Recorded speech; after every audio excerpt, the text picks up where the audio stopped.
This episode of Hitched to Homicide podcast discusses the subject of domestic and intimate partner violence. Viewer and listener discretion is advised. If you are experiencing domestic or dating violence, call the National Domestic Violence Hotline at 1-800-799-SAFE or 7233, or text START to 88788. You can also chat online at thehotline.org 24/7. All calls are free and confidential.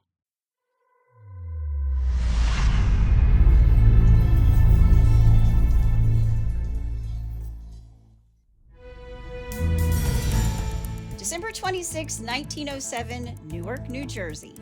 A thin skin of ice is clinging to the Passaic River and a stretch of marshal lands that's bleak and soaked in black industrial runoff. A 17-year-old kid sees what he believes to be a discarded mannequin, but when he moves closer, he realizes it's the nude body of a woman.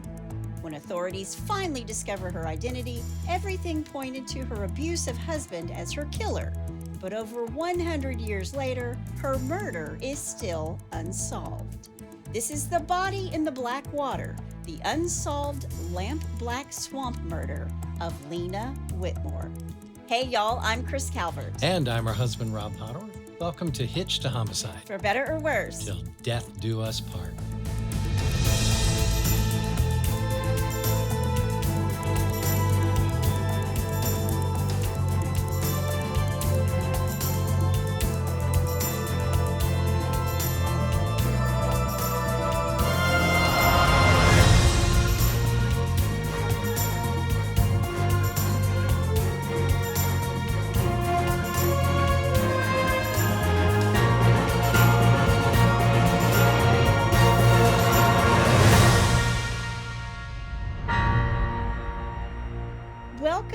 Everybody. Yes, welcome.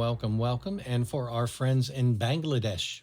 Okay, Bangladesh. Swagata. That was kind of an easy one. I say that, but none of them are easy, I realize. Yeah.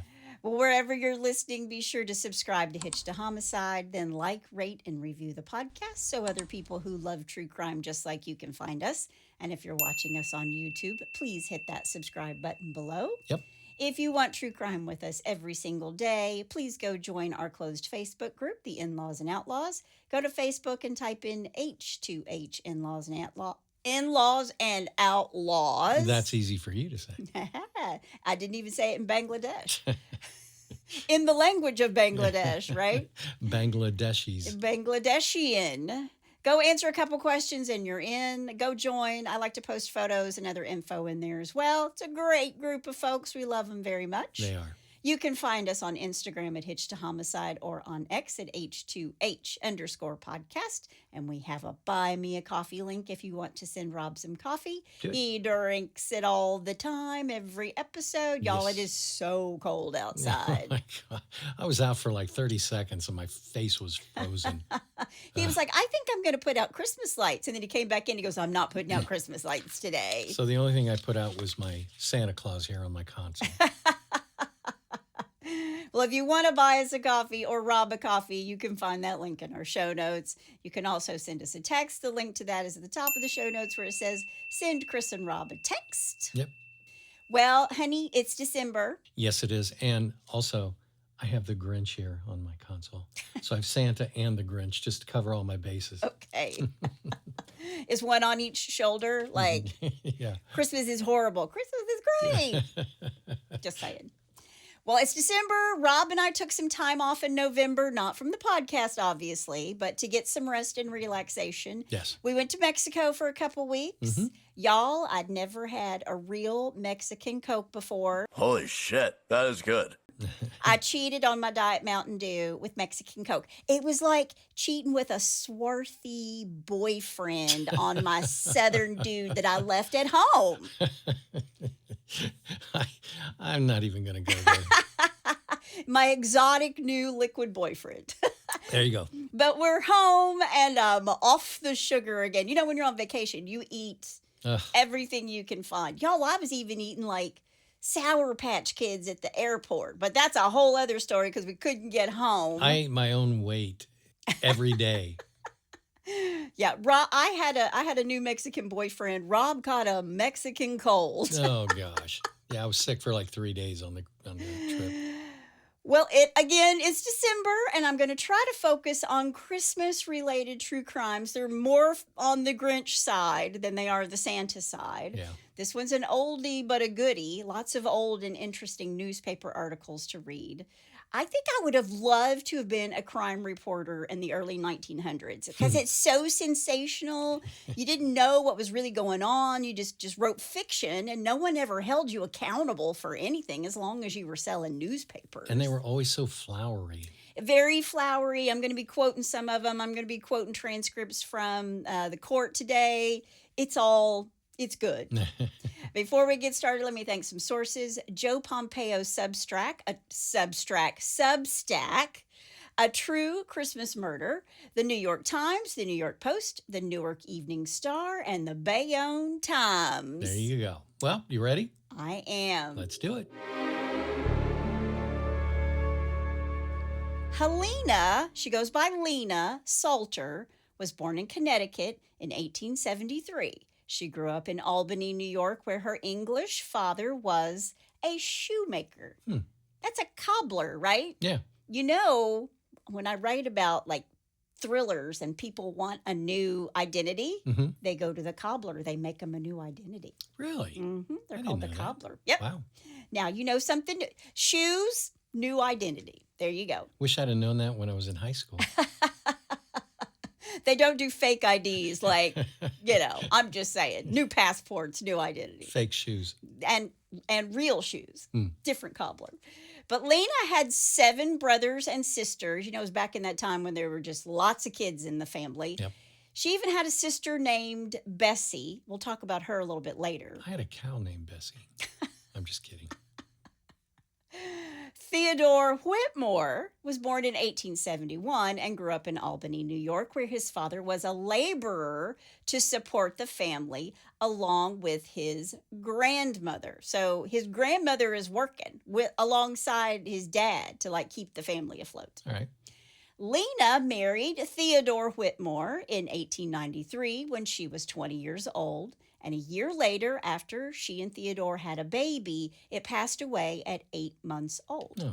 They lived together in Albany, New York, and Theodore seems to have a problem with his temper. Now, I don't know if he was a big drinker. I know he does drink as I go through the story. I suspect that he was a big drinker because just 2 years after these two are married and get pregnant and lose their child, Theo is charged and convicted of assault in 1895. Wow. Now, there aren't many specific records. There are actually no specific records about who Theo assaulted or what the circumstances were behind him being convicted.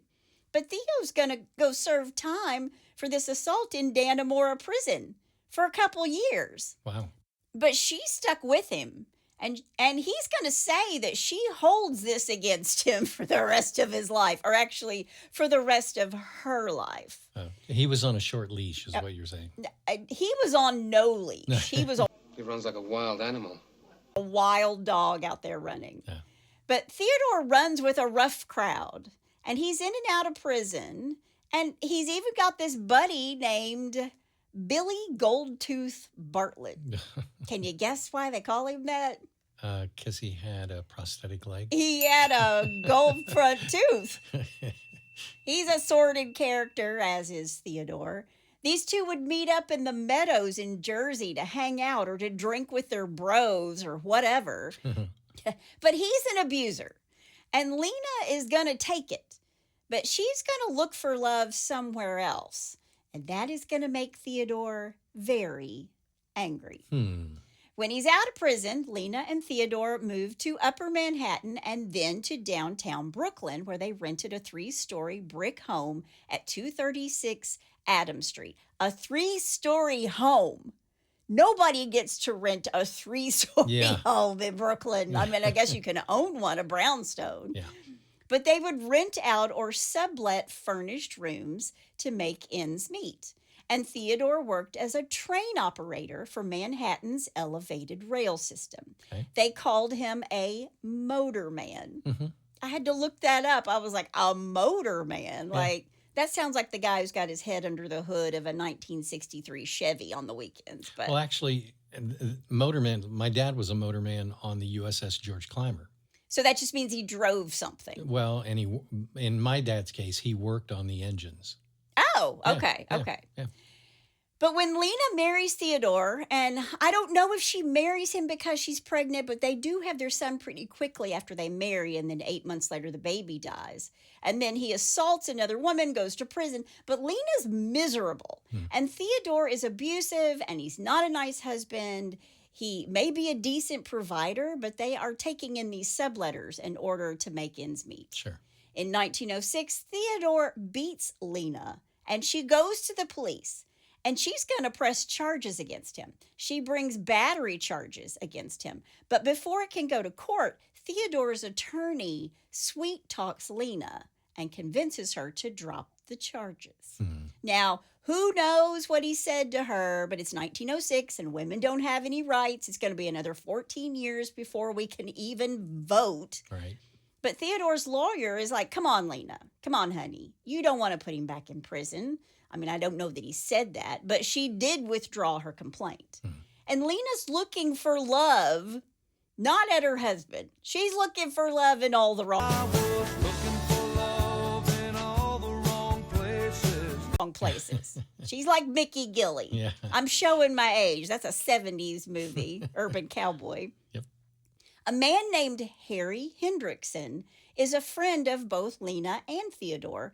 He sort of runs in the same circles as they do, but Harry's a sailor by occupation, and he still lives with his mom and dad. No. So it's just like all the kids moving back home right now. Harry's living with his mom and dad in 1907. Okay. He's about 3 or 4 years younger than Lena, who apparently is now a cougar, because 3 or 4 years younger then, that's a big deal. Yeah. But he was good to her. And according to Theo, it was around 1902 that Lena started to, quote, neglect our home, end quote.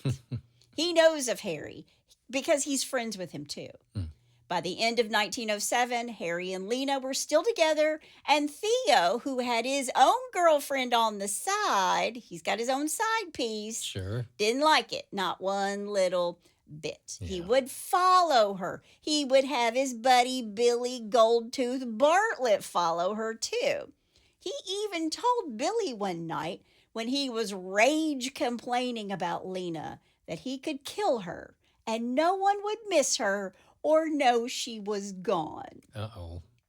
And that is such obvious foreshadowing that I can't even whisper it. That's called foreshadowing. Yes. December 21st, 1907, Harry Hendrickson went to Lena and Theodore's home, and when he's there, Theodore gets very upset and abusive with Lena. He was yelling at her and saying, quote, "I'll kill you," end quote. Then he hit her 3 or 4 times. Then as Harry was coming through the door, I guess to defend her, Theodore threw a punch and hit Harry too. But this wasn't anything new. The people that rented rooms at the house where Lena and Theodore lived in Brooklyn, they'd heard these two fighting like cats and dogs all the time. They fought like cats and dogs. And they also heard him beating her all the time. Again, 1907, it's like, he's beating his wife again. Yeah. After this fight, Lena goes to her sister Bessie's home in the Bronx, and Lena tells her sister that she and Theodore had been fighting and that he had hit her. Well, she's got a black eye, by the way. And it's not long after this that Theodore came to Bessie's home looking for his wife. He begs her to come home, and Lena says, No. okay. Ugh. And she went back to Brooklyn with Theodore on Christmas Day. Lena. Now, I want to say that women still, all these years later, will return to abusive partners out of fear, control. They're like practical barriers. They're psychological dynamics, which can make leaving and staying away really dangerous and difficult. So I know a lot of women are like, you just got to leave him. You got to leave him. Yeah. But women have real safety fears and retaliation fears. And leaving is statistically one of the most dangerous times because abusers often escalate when the abuser feels a loss of control, including threats to kill the survivor or harm the children or harm the pets or the family. So if you know somebody who is being abused and they're going back to their abuser, please don't judge them. You can help them, but don't judge them because it's really hard for these people sometimes to leave because they don't feel safe doing it. Yeah, unless you're in their shoes, you can't possibly know what they're thinking or feeling. Yeah, walk a mile in somebody else's shoes, right? Exactly, yeah. So if this is you or anyone you know, you can call the National Domestic Violence Hotline 24/7. You can reach out to them however feels safest to you. I gave those numbers, or actually it's Rob's voice that gives the numbers at the beginning of the podcast, and I'll give them again at the end, and you will find them in our show notes as well. I just want to say we always want to give these resources to people. Right. And I say all of this because when Lena leaves her sister's home in the Bronx on Christmas Day, it will be the last time Bessie sees her sister alive. The next day, December 26, 1907, Newark, New Jersey, 17-year-old Irving Webster Crane is out for a walk. It's the day after Christmas in the Meadowlands of New Jersey. He worked in a boathouse nearby on the eastern bank of the Passaic River in Harrison, New Jersey. Now, he's wondering if there's any ice left in the area where the Passaic River meets Newark Bay. And he's standing on this embankment of the Pennsylvania Railroad, and he's walking along the edge of this really dark swamp. He wants to go ice skating, of all things. That's going to come up again in court, and everyone's going to be like, ice skating? Yeah. But he's walking along the edge of this dark swamp where there's all this black runoff, and he sees two bare feet coming out of the water, 30 yards from the river. And he thinks what we all think when you see a body, that it's a mannequin. But he's curious. And I thought that was interesting because, you know, it's 2025 and we're like, is that a mannequin on the side of the road? This was 1907. And he's like, I think that's a mannequin. Wow. I honestly think, you know, there's got to be some sort of psychological thing in our brain that's like, that can't be a person. Right. So we automatically think it's something else. Sure. But he's curious. So he walks over, he trudges through the muck, he gets closer to these feet. And when he's just a few yards away, he realizes these are human feet. So he hurries to the shoreline near a catboat named Idle Hour, which I thought was interesting because we have a country club in Lexington called Idle Hour. I should already say. And he finds two men smoking. They're just over there. It's the day after Christmas. First, light our cigarettes. Give me another Marlboro. Exactly. And they listen to him, and he's like blurting out, there are human feet sticking out of the muck by the river. So all three of them go to where Irving has found this body, and together they drag this corpse from this shallow, mucky pond. It's like an overflow area. Right. The body is naked, and it's a woman. But her body hasn't decayed, so it's pretty apparent that she hasn't been there for long. Right. But there weren't any obvious causes of death. Now, 17-year-old Irving heads off to tell the police. Can you imagine? He's like, I was going to go ice skating. But instead, I found a naked woman. Yeah. He brings back with him officials to inspect this crime scene, including Dr. Henry Allers, who was the deputy county physician. So they look at the body. She's 5'5" or 5'6", brown eyes and brown hair, but she's got some tinges of gray already. So she's prematurely gray. Now, there weren't any obvious wounds on her body, and there were no external clues that she'd been, like, poisoned. So she didn't have, like, you know, I don't know, something around her mouth or on her fingernails or whatever. Right. But Dr. Allers thinks she's been strangled. She had scratches on her face, her breast, knees, and elbows because it looked like her body had been dragged by her feet face down over like a short distance through the muck before it was just like shoved into this overflow pool. Wow. Now, detectives are going to go up and down the Passaic River, checking out all the riverbanks and looking at all the boats that are moored along this shoreline. And some distance from the pond, the police find a red coat that is trimmed in black velvet with a tag from the Oppenheim Collins and Company department store on Fulton Street in downtown Brooklyn. Now, a little closer to another catboat is a fur muff, a garter, and a scarf. And if you don't know what a muff is, it's that round thing that you stick your hands in and keep them warm. That's what Joe Burrow has. I was going to say, it's exactly what the NFL players use now. They've always got their hands in there. And the heated, yeah. So the police questioned the captain of this boat, this catboat, Albert Thompson, who is very amused at any suggestion that he could possibly have something to do with the death of this unknown woman. He tells the police that he and his crewman, whose name is Frederick Kirkman, were both in the cabin of the boat around 6 p.m. the night before and didn't even open the hatch until the next morning.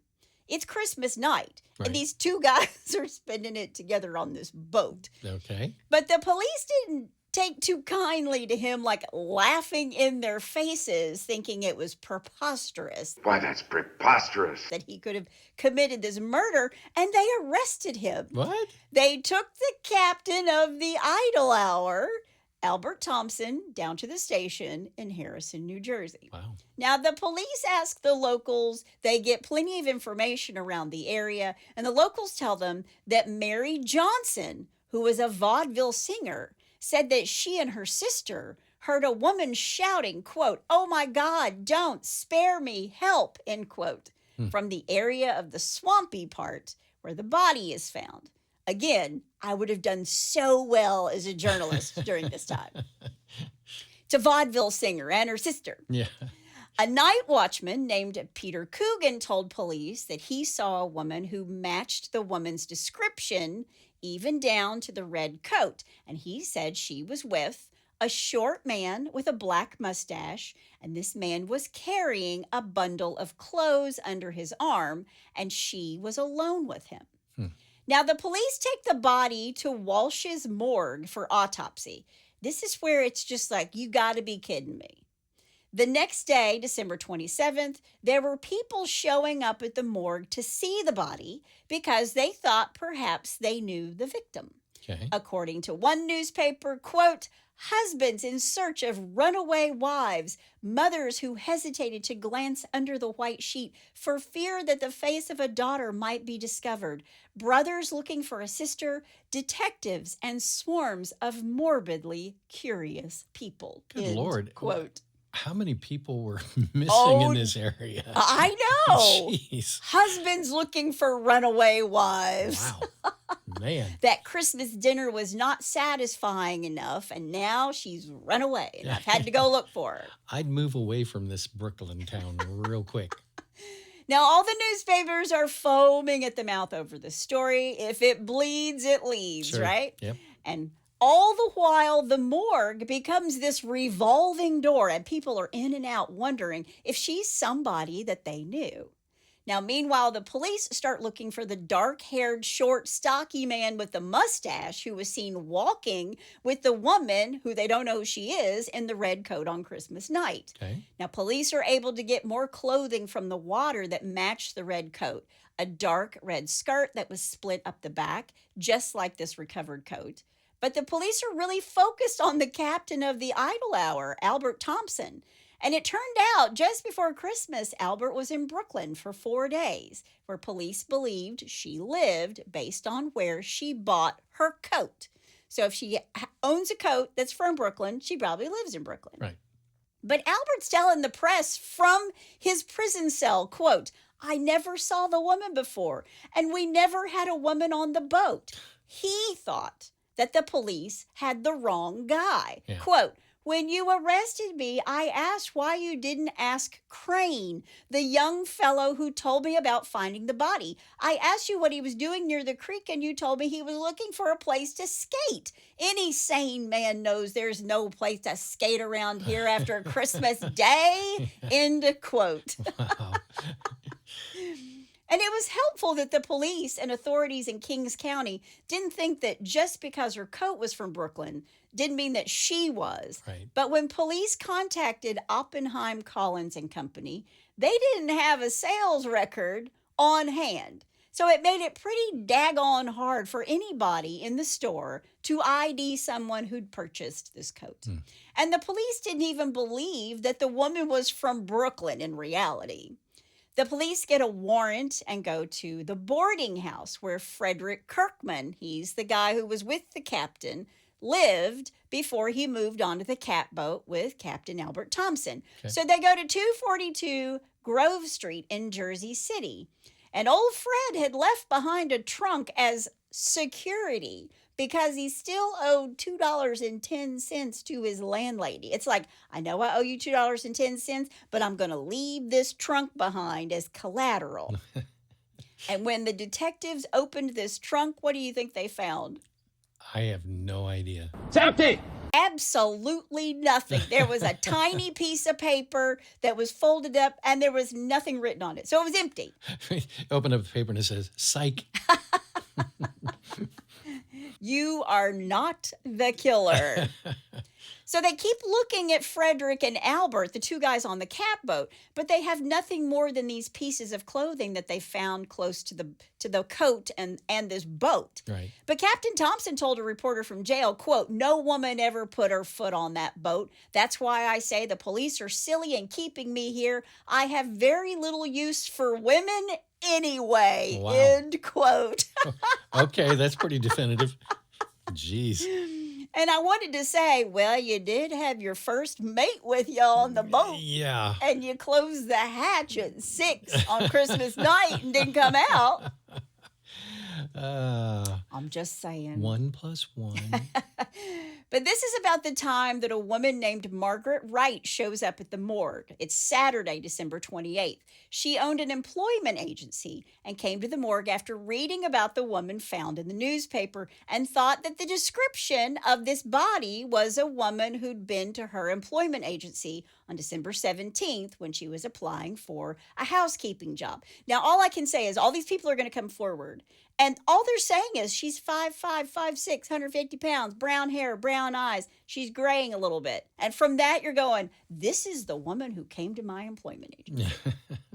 I think they just wanted to see the body. They wanted to be a part of it. Right. When Margaret Wright sees the body, she says, "This is the woman." And she tells the police that she said her name was Annie Nivens. She told Margaret that, quote, she had been keeping house for 2 men in Brooklyn for 2 years, but had grown tired of the job and wanted employment elsewhere. She refused to tell me her address, but said she was stopping in Newark until she found employment, which suited her. I distinctly remember the red shirt and coat, end quote. Then a detective from East Orange pays a visit to the morgue. And this place is a revolving door.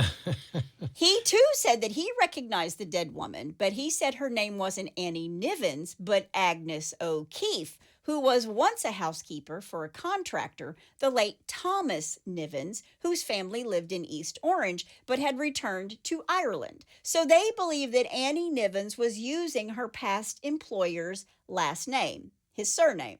Okay. But while all this is happening, the autopsy is performed, and that began on December 30th, which is just the most fabulous day of the year, by the way. That's my birthday. It's her birthday. There were 2 bruises below her right ear that the doctor hadn't noticed until now. I mean, she's covered in like black muck. So when they clean her up, they find these bruises. And here's what the doctors believe happened based on her body. On Christmas night, she was hit on the back of the head hard enough to fracture her skull, rupture a cerebral artery, and form a blood clot at the base of her brain. There were imprints on her tongue where she'd like bitten down on her tongue. So they think that she was either speaking or crying, of all things, during the attack. Well, I bite my tongue, and nobody's hit me on the back of the head. So Yeah.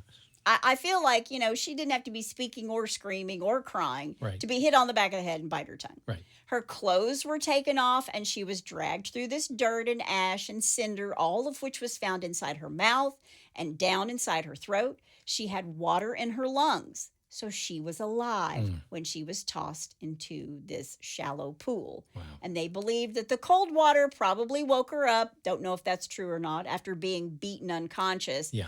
But she was too weak to get out of the water and drowned in the shallow, muddy, mucky water. So after her autopsy, they're saying this wasn't a suicide. This wasn't an accident. She was murdered. Yeah. It wasn't a suicide. It's not a suicide. Okay. It was in the paper. It was a possibility. Oh, geez. I mean, she cried and screamed. She's a woman. She cried and screamed and threw herself into, a shallow pool where she died. She hit herself in the back of the head with a hammer. Yeah. And then she drug herself across the pavement. Well, this is afterwards. In the beginning, they're like, we don't know if it's murder. Could have been a suicide. Yeah. But nobody, is going to drown themselves in 5 inches of water. Yeah, So. exactly. But what nobody seemed to be able to say definitively was, who was she? Who she was. Was she Agnes O'Keefe? Well, the Brooklyn Daily Eagle said that her hands showed, quote, no traces of rough work of any kind, end quote. And the undertaker's place, Walsh's place, was still full of people showing up to see this body to make sure it wasn't someone that they knew. It wasn't a runaway wife. That's when Hattie Hull, who lived on the Upper West Side, came to see the body. She told the police that the woman wasn't Annie Nivens or Agnes O'Keefe, but Agnes Young, who was indeed from Brooklyn. Agnes Young was a friend of Hattie's who'd traveled to Newark on Christmas.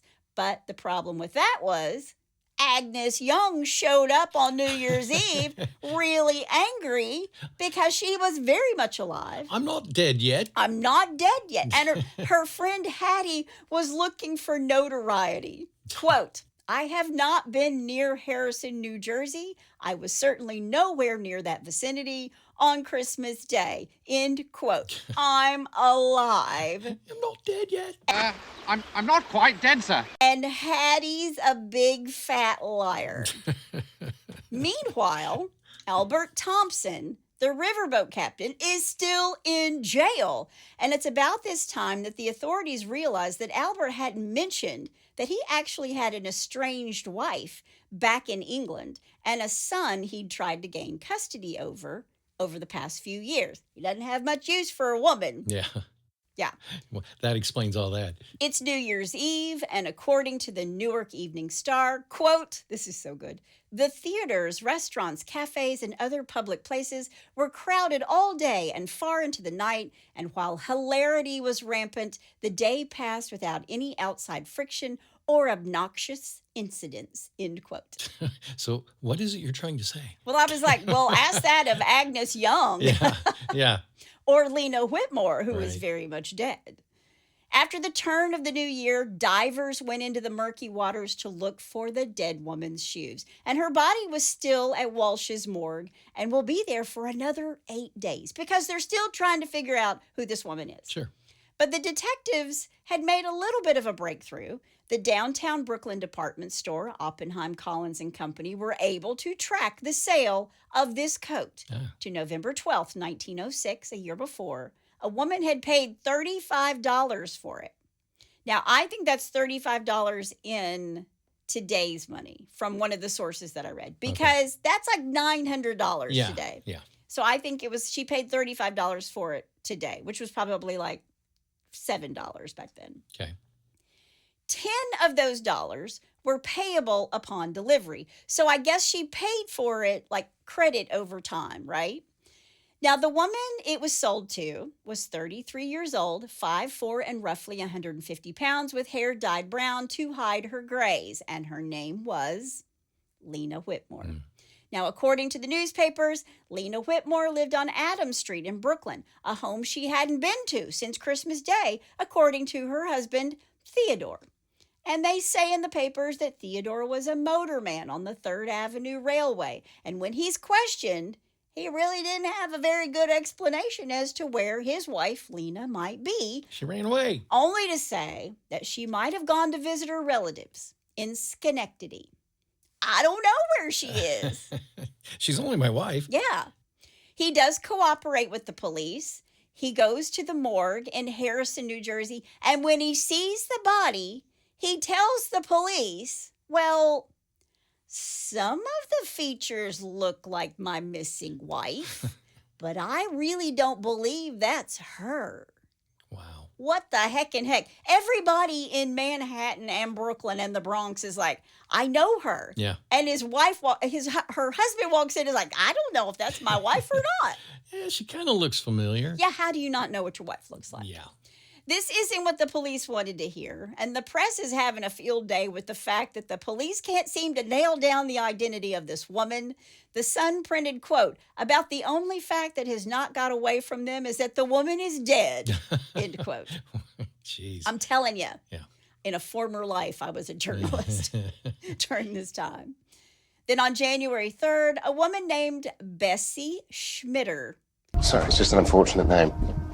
Unfortunate last name. Yeah. Bessie Schmitter traveled to Walsh's morgue from where she lived in the Bronx. She went with her husband to the back room to see the body. She looks down after seeing this dead woman laid out, and she passes out. She faints.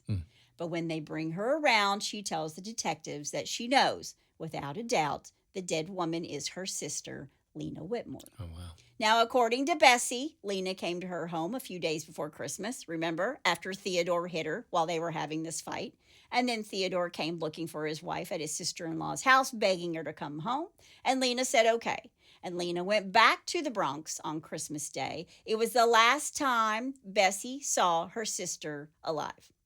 Now, the identification of Lena was also confirmed by 26-year-old core maker Frank Englert. And a core maker is somebody who works in in a steel factory, like a molder, apparently. Okay. But Frank told the police that he had met Lena a year earlier when he was working at a foundry in Brooklyn, and that the two of them were friends. And he remembered when he met her that she had a sealskin coat and muff, and it matched the same one that they had found at the crime scene. Right. He also told police that he too knew that Lena had told him that she and Theodore did not get along. So now they've got two people who are saying he's an abuser. They don't get along. Right. So the police go to Theodore and they arrest him and they bring him into the station for questioning. And it doesn't look good for old Theo. He's got that pesky assault and battery in his stint in Dannemora. Right. And Theodore tells the police that Lena was having an affair. Quote, 5 years ago, Lena and I had our first trouble. She began to neglect our home. I heard of this man, Harry, then. I hoped to win her back. Only recently, I had her followed to a hotel. And when I arrived, she was alone and she went back home with me. Some days later, I met her and the man and threatened to kill him. A night or two afterward, he appeared at the Chatham Square station and told me he would go out of my life. He begged my forgiveness. He said he needed money to leave town and asked me for funds. I refused to give him any money. Lena and I had a row the day before Christmas. It was one of the bitterest we ever had. Then she left the house. I was returning from work Christmas morning when I passed her on the corner. I begged her to come back home. I told her it was no day for quarreling, that it was Christmas, and I was willing to forget and forgive. Okay. She went to the house with me. It had been the custom to have the children of my wife's sister at our house every Christmas, but this year we disagreed so much we decided to cut out the festivities. I told my wife to go to her sister's for a pleasant Christmas. Then I gave her $15 of the $18 I had. I told her also to call me if she needed more money. We seemed to have made up all the differences, and I was most happy. I went out to buy some tobacco. I was gone only a few minutes, but when I returned, my wife had left. I hadn't seen her since, unless the body in the Harrison morgue is hers, end quote. Okay. So he tells his whole story and says, I haven't seen her. Unless maybe that body that I can't really identify in the morgue actually is her. Wow. But according to Bessie Schmitter, on Christmas night, she got a telegram from Brooklyn that said, quote, don't expect me tonight, signed Lena. Then 2 days later, a letter that was supposedly from Lena came that said she was going to Schenectady to visit their other sister. She was getting her things out of the house, and as soon as she got all of them, she was going upstate. Quote, he is trying to be awful good now, but I will not trust him anymore. I hope everything will be all right next week, end quote. But Bessie tells the police that the handwriting didn't belong to Lena, and it looked more like it had been written by a man. So who'd written this letter after Lena was dead? Right. When the police asked Theodore about the letter, he's like, I don't know anything about a letter. He sticks to his story that while Lena's body was sitting at the morgue, he thought she was with her sister in Schenectady. And he tells police he had nothing to do with Lena's murder on Christmas night.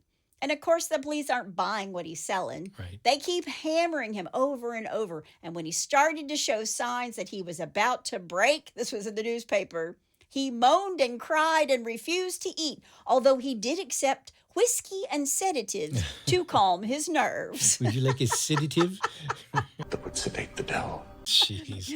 I won't eat. You want some whiskey? Yes. Okay. Yeah. I'm in. You want something that's going to not? Yes. I'll take the drugs. I'll take the alcohol. Yeah.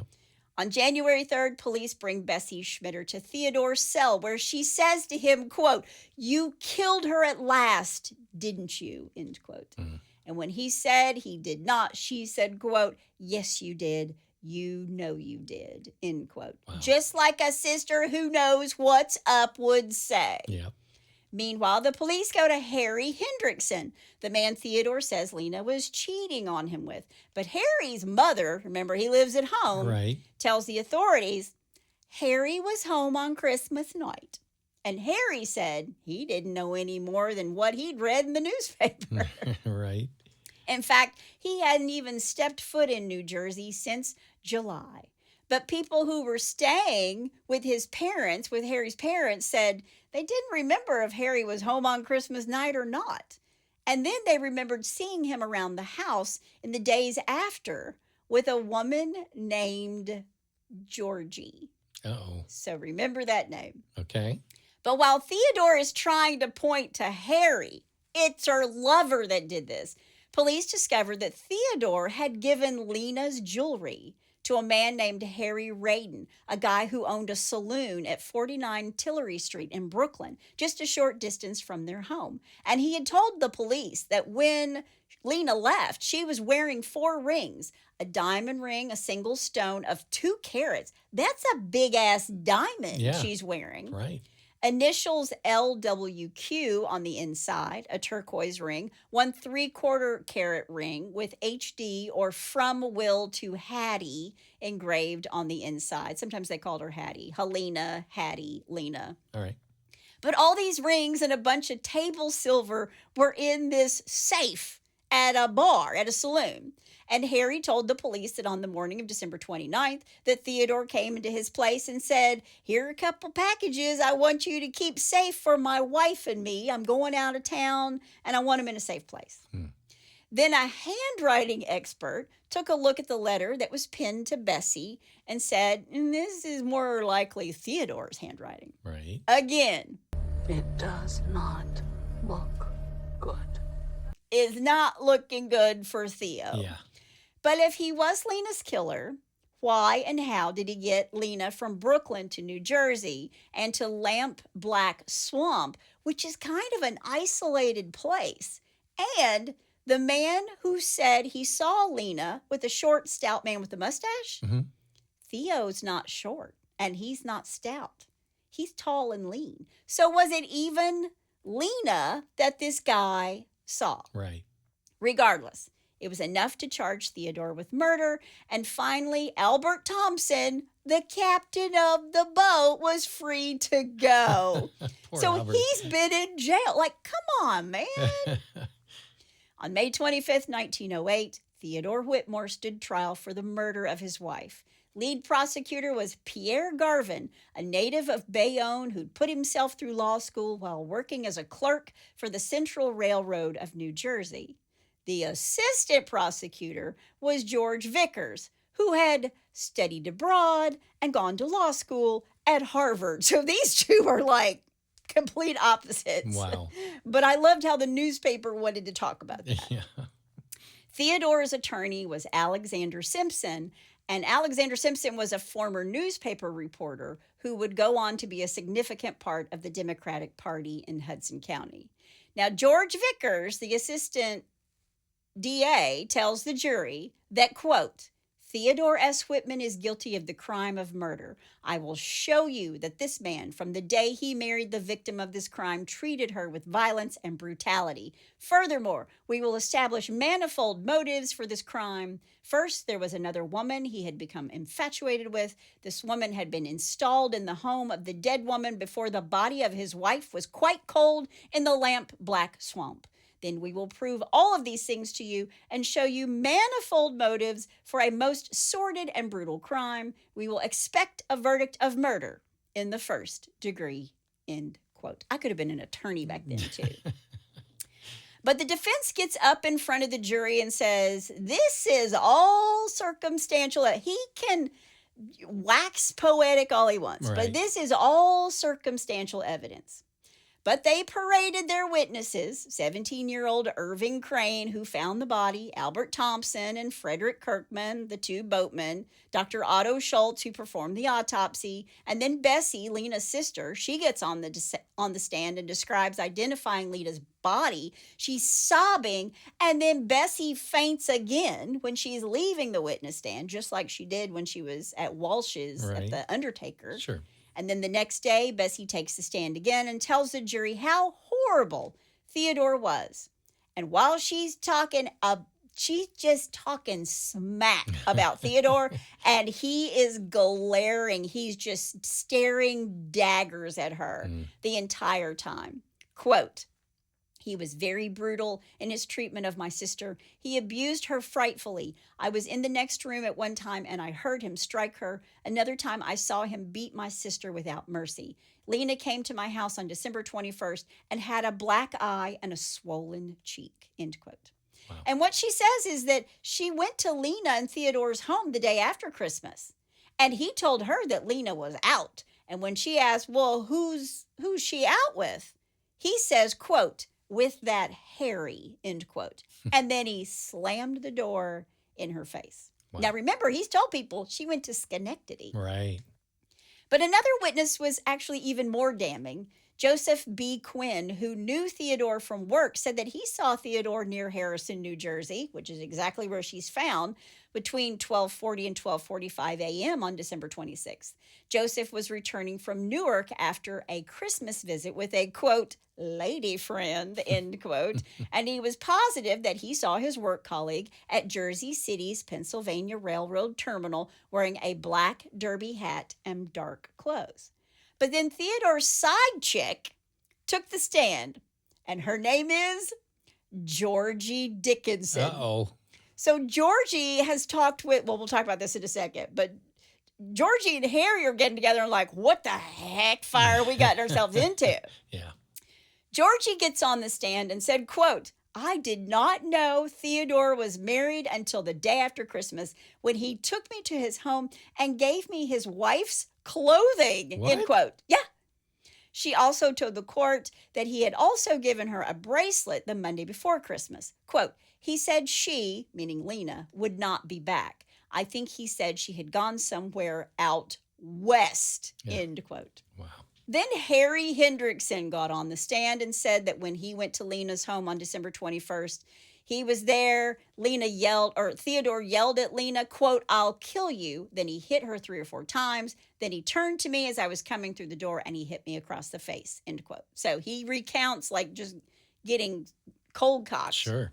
Then Lena's friend Lillian Heidel got on the stand, telling the jurors that Lena had spent most of Christmas Eve hiding out at her home on Lawrence Street, saying that she was afraid of her husband. Wow. But then Billy Goldtooth Bartlett There took he the is. stand. He's back.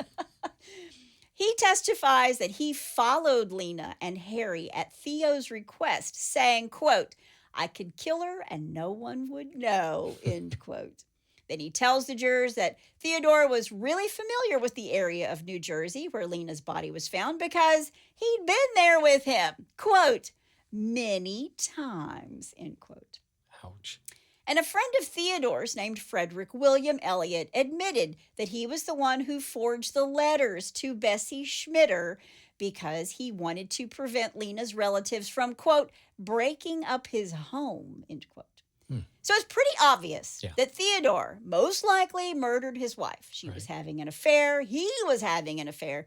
And just the day after his wife goes missing, he brings in his side chick, Georgie, and gives her his wife's jewelry. Theodore even got his buddy Fred to write the letters to his dead wife's sister. And he'd been seen in a town close to Harrison, New Jersey by a guy he worked with on the night that Lena's murdered.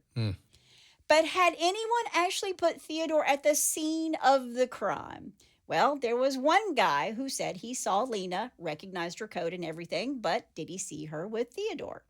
On May 27th, Peter Coogan, the night watchman who'd seen Lena around 11 p.m., gets on the witness stand. Now remember, he's the one who said he saw a guy with her that was short and stocky. Yeah. And Theodore's tall and slender. And on cross-examination, the defense, Alexander Simpson, tells Theodore to come close to Peter. So while Peter Coogan's on the stand, Theodore gets out of his chair in the courtroom and stands in front of Peter while his defense attorney is saying, quote, "Come closely to Coogan and let him look at you," end quote. And Theodore's attorney had him speak aloud to Peter, asking if that was the voice he heard. "Was this the man you saw?" Quote, "No, this is not the man, nor is it the voice of the man. The voice is not the same, and the man was much shorter. The man I saw was short and stocky. This man is tall and more trimly built," end quote. And Theodore smiles and walks back to take his seat at the defense table. You wipe that stupid-looking grin off your face. And the paper didn't say he had a shit-eating grin on his face, but I'd bet my life on it. The next day in court, May 28th, 1908, Theodore Whitman is set to take the stand in his own defense. And by this time, the courtroom is packed with people and journalists. And there are 2,000 more people waiting outside. Wow. But before Theodore takes the stand, a woman named Margaret O'Neill, who was staying in the Whitmore home with her husband, Daniel, a friend of Theodore's, they're staying in one of the sublet rooms on Adams Street in Brooklyn. She takes the stand and tells the court, quote, "I am positive that I saw Mr. Whitmore turning out the lights in his apartments at 10:30 on Christmas night," end quote. Then a train dispatcher gets on the stand to testify that Theodore had checked in at his place of work. And as he went out, the dispatcher says that he looked at the clock and saw it was 11:30 p.m. But that's when Theo takes the stand, and the courtroom is just mesmerized. His attorney set it all up in his opening remarks, saying that while his client lacked, quote, "any high moral character," end quote, Lena Whitmore was no saint. She wasn't, quote, "the woman that a wife should be," end quote. She's a slutty whore, absolutely. Well, okay, Mr. Simpson. Yeah. According to Theodore's attorney, Lena returned to the Adams Street house on Christmas morning only to get the dog. Quote, "She thought more of the dog than she did her husband," end quote. Of course. I'm taking the dog, dumbass. I'm taking the dog, dumbass. I love Legally Blonde. I wish I could talk like her. I'm taking the dog, dumbass. According to Simpson, Lena then left Theodore. He was under the impression that his wife had gone to be with her family in Schenectady. True, he had his side chick, Georgie Dickinson, in the marital bed faster than gossip at the church potluck. Right. But Simpson tells the jury, why shouldn't he have Georgie over for a roll in the hay? His wife is gone. Elitist man whore. Quote, "As I say, they were not high moral people. They were not raised that way. But does that make this man a murderer?" End quote. After sufficiently victim-shaming Lena, Simpson called Theodore back to the stand, and Theodore puts his hand on the Bible. He swears, sits down to tell his side of the story. He'd never set foot in Harrison, New Jersey, and that he'd never so much as heard of the Lampblack Swamp. Quote, "I met my wife at Concord in Adams Street the afternoon of Christmas. We had been separated several days after a quarrel. We had had many quarrels. I wished her a Merry Christmas, and she seemed quite pleasant. I asked her to go home with me, and she said she would. She seemed to be on the point of crying and said that she was lonesome and blue." She's lonesome and blue for you to beat her up, Yeah, exactly. Theodore. Yeah. When we got in the hallway of our house, This gets good. She dropped her purse accidentally, and I stooped to pick it up. It was dark, and she stooped at the same time and fell over me. Yeah, right. There was no fight, as has been testified. Both of us laughed, and as I gave her the purse, she said rather sadly, quote, "There isn't much in it," end quote. So just let me pause. He's saying the black eye Lena's sister Bessie saw was because they bumped heads. Okay? Quote, "We went into the parlor and laid down together. She put her arm on my shoulder and seemed very affectionate. She cried and said that she was lonesome, that there were no children there. We'd always had my nieces and nephews there with us on Christmas, and I told her I would give her the money to go to Schenectady to visit. I gave her $19 and told her what train to take. Then I went out to a corner saloon with Daniel O'Neill. When we came back an hour later, my wife was gone, and then I supposed she had gone to Schenectady. But later I discovered she had taken no clothing, and then I was sure she had taken the money from me to give to Harry Hendrickson. She had always paid his room rent. His room rent? He lives at home with his mom and dad. Yeah. And I felt that she had made a sucker of me again. I was mad. These thoughts made me angry, and I went down to Raymond's saloon to see if anyone had seen her, and there I met a man who said he had seen her with Harry Hendrickson a little farther over on Adams Street, and only a short time before. Then I was practically certain that she had gotten the money from me to give to Hendrickson, and that she did not intend to go to Schenectady. I went back to the house and packed up her clothes, or a few of them, and wrote the telegram to her sister and decided to send them to her sister's house. There was a chance that she might be over at Lily Heidel's house, and I thought if she was there, I would give her one more chance to take her back. Now, Lily's where she went, her friend that she went to, because she was afraid to go home on Christmas Eve. Right. It's so nice of you, Theo, you Yeah. piece of... So I went over there, and it was about 9 o'clock Christmas night. She was not there, but I heard that she and Harry Hendrickson had been together. I went back to my house about 10 o'clock and turned out the lights in the hall, and then started for the train dispatcher's office at the other end of the bridge to see if my run on the elevated train had been covered. I got over to the dispatcher's office at just 11:30 p.m. and found that my train had been taken out by a substitute. I had a frightful cold and went to McDonald's restaurant in Park Row. Don't think it's the same kind of McDonald's restaurant. Because McDonald told me I better get home and get to bed or I would have pneumonia, end quote. So Theo takes the one renter living in his house saying that she saw him turn out the lights, and the one work colleague who said he saw him at the railroad station, and he ties it all up with a pretty red Christmas bow. It's pretty good. So maybe, just maybe, it wasn't so hard to believe that Lena left with the money that Theodore gave her and was lured by some unknown means to Harrison, New Jersey, where she was murdered by an individual other than her husband, Theo. Right. And this was exactly what the defense was selling. And Simpson said in his closing argument, quote, "She went to New Jersey with someone not yet revealed. That someone can tell us who killed her," end quote. But could the man who had repeatedly beaten Lena, taken her to Harrison, New Jersey, killed her, dragged her into the swamp, and made it back to his workplace by 11:30 where he would be seen? Or what if he hired someone to kill Lena?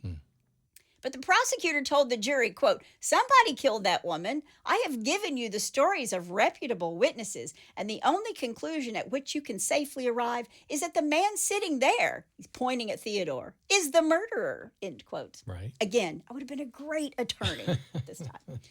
So the jury goes out to deliberate, and on Saturday, May 30th, after 18 ballots over the course of 21 hours and 5 minutes of deliberations, the jury was deadlocked. Yes. In the end, 3 jurors believed that Theodore Whitmore should be convicted of the murder of his wife, Lena, and the majority was unable to sway them otherwise.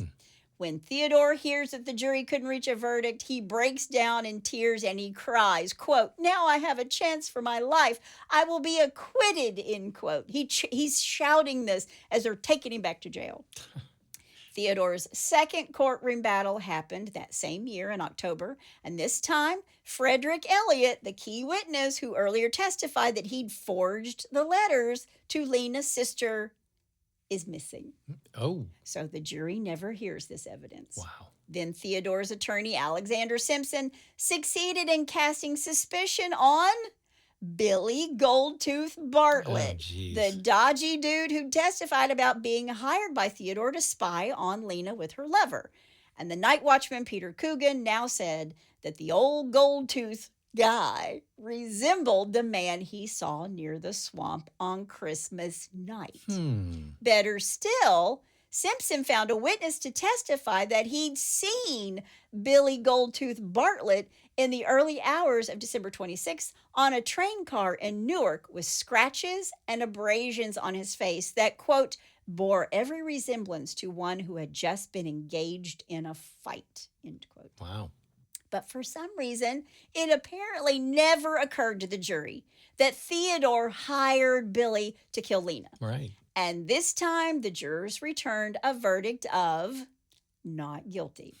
And the state never went after Billy Bartlett for any potential involvement in the murder.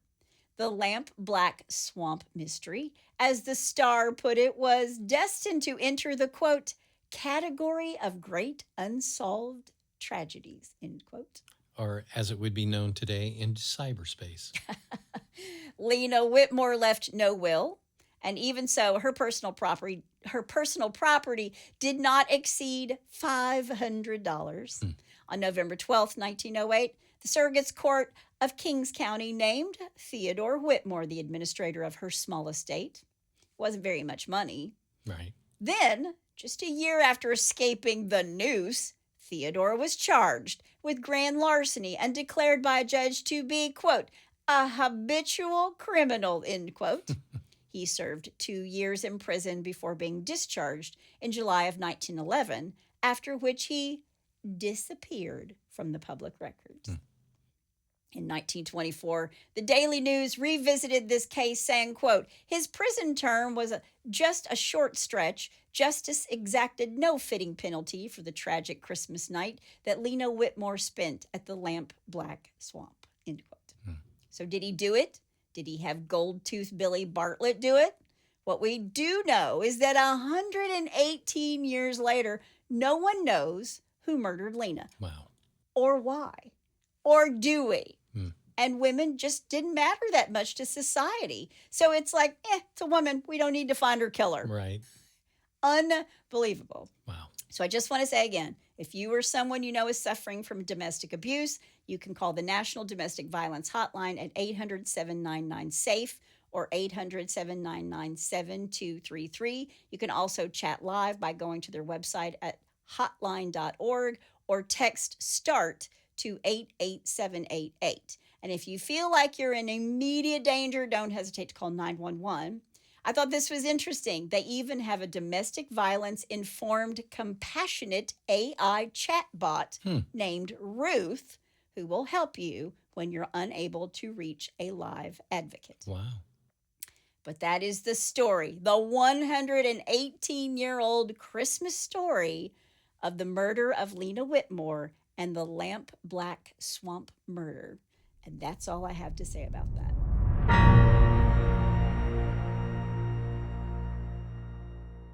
Okay, my take on this is it's pretty amazing, especially during that period of time, the early 1900s, I guess. Yes. Since there wasn't the technology that there is today, that you could actually do the perfect crime. Yeah. Witnesses, lots of witnesses, and tons of people willing to come forward. Yeah. I mean, people now are like, I don't want to be a part of any of this. Well, the second thing that I took away from this is just great names. Bessie, Irving, Pierre. Bessie Schmitter. Schmitter, yeah. That's a very unfortunate name. Yeah. I chuckled a little bit when I found that, and I was like, I'm a 12-year-old kid. Yeah. But I'm a 12-year-old boy. Sorry, I think it's funny. All right. Well, I guess we'll never know, unfortunately. We will. Only Lena knows. Yeah. Only Lena knows. Well, all right. Well, let's move away from that and go to some really stupid crimes with a little bless your heart. Well, bless your heart. All right. First one I'm calling Just Passing Through. Okay. Connecticut police responded to a homeowner's call about finding a strange naked man inside their home when they returned from shopping. Nothing like finding a naked man in your house. Yep. When officers arrived, they found Joseph Achenbach, I believe that's how you pronounce that, Okay. Achenbach, naked under the influence and walking around the house he did not own. They discovered that Achenbach had crashed his SUV in the homeowner's backyard and entered the home through an unlocked sliding glass door. Gotta lock those doors, people. Yep, Achenbach's clothes were nowhere to be found at the scene or inside the house, so police believe he had been driving the car while nude. Really? He was charged with criminal trespass, reckless endangerment, driving under the influence, and other naked charges. I'd be like, where did he sit? Yeah. I'd be like, Rob, we have to throw out all this furniture. Exactly. Yeah, you think stuff in the refrigerator gets thrown out after a couple of days. All right, number 2, step on it. Okay. There's a 23-year-old woman named Kate Lamoth from Los Angeles, and she runs a very glamorous Instagram account that shows modeling pictures of her, bikini pictures of her, and lots of shots of her traveling around the world. Okay. She's an influencer. Yeah, she's an influencer. She was visiting Pinellas Park, Florida last week, and I guess she decided that when in Florida, do as Floridian criminals do and start committing dumb crimes. Oh. So Kate took a lift to an Exxon gas station and stole a $43 Juul vaping device. Then she tried to get back in her Lyft, but the driver figured out what was up and refused to be her getaway driver. So what did Kate do? Well, she did what any other dumb criminal would do and ordered an Uber instead. Oh, okay. But the cops got to the scene quickly and found her inside of an Uber van parked in a parking lot next to the gas station. She was arrested for retail theft. You know, like when you can, do you want to message your driver? Hey, hurry up. Yeah. My Lyft driver left because he was my getaway car. Yeah, exactly. Yeah. All right, number 3, and finally. This is under the category of really? Really? Yeah. Really? Yeah. A man from Florida caused a commotion when airport officials spotted an unassembled parts of a military-grade grenade launcher packed in his bag. What? The man was pulled aside for questioning, and it was determined that he had all of the parts to assemble the grenade launcher, but it was not a functional weapon. And I get in trouble with TSA for having something over 3 ounces. I know. I had a 3-inch pocket knife accidentally on me one day, and they took it from me. They did. They mailed it back to him. Well, they mailed it back, but it was empty when it got there. Oh, I didn't know that. Yeah, it was gone. The man thought because it was not functional, he would be able to fly with the parts in his checked bag.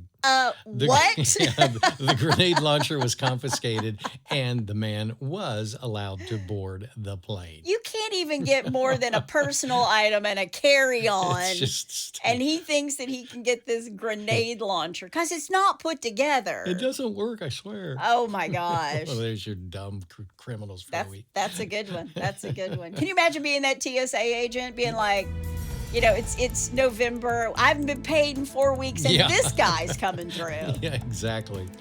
Well, if you haven't blessed your heart, or you know somebody's heart who needs blessing or is trying to get a grenade launcher through TSA, all you got to do is go to hitchedtohomicide.com. When you get there, there's a pull-down menu, and while you're there, you can also suggest a case or tell us about your brush with true crime. Yep. That's my amazing husband out there. And that's my beautiful bride in the booth. Join us next time on Join us next time on Hitched to Homicide. I'm still in vacation mode. I know. We both are. Holy cow. Bye, y'all.